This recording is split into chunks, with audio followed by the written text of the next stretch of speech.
Welcome to Rebecca in a Nutshell.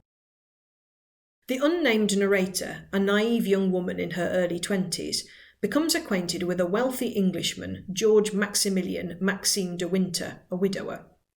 After a fortnight of courtship, she agrees to marry him, and after the wedding and honeymoon accompanies him to his mansion in Cornwall, the beautiful estate Mandalay.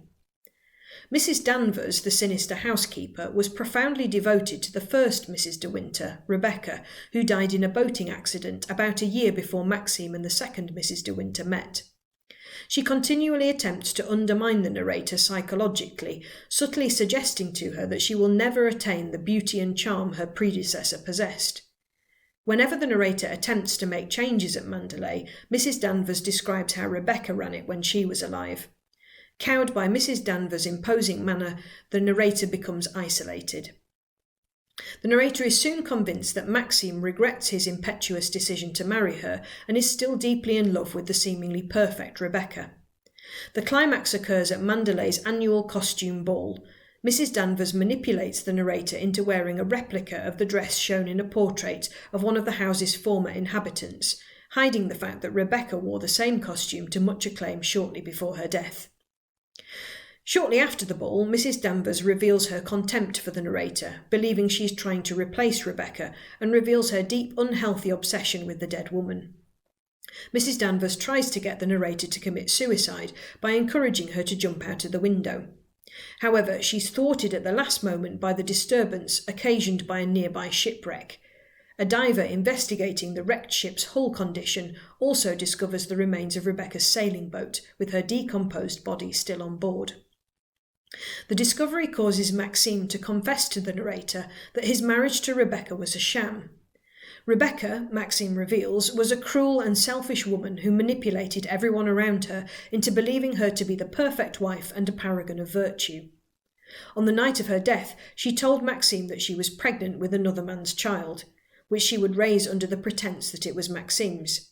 In a rage, Maxime shot her through the heart, then disposed of her body by placing it in her boat and sinking it at sea.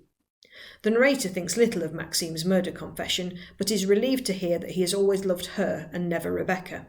Rebecca's boat is raised, and it is discovered to have been deliberately sunk. An inquest brings a verdict of suicide. However, it is revealed that Rebecca had had an appointment with a doctor in London shortly before her death, presumably to confirm her pregnancy. When the doctor is found, he reveals that Rebecca had cancer and would have died within a few months. Furthermore, due to the malformation of her uterus, she could never have been pregnant. Maxime assumes that Rebecca, knowing that she would die, manipulated him into killing her quickly. Mrs. Danvers had said after the inquiry that Rebecca feared nothing except dying a lingering death.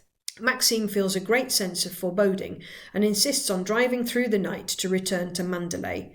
However, before he comes in sight of the house, it is clear from a glow on the horizon and wind-borne ashes that it is ablaze. This is a 1938 novel by English author Daphne du Maurier.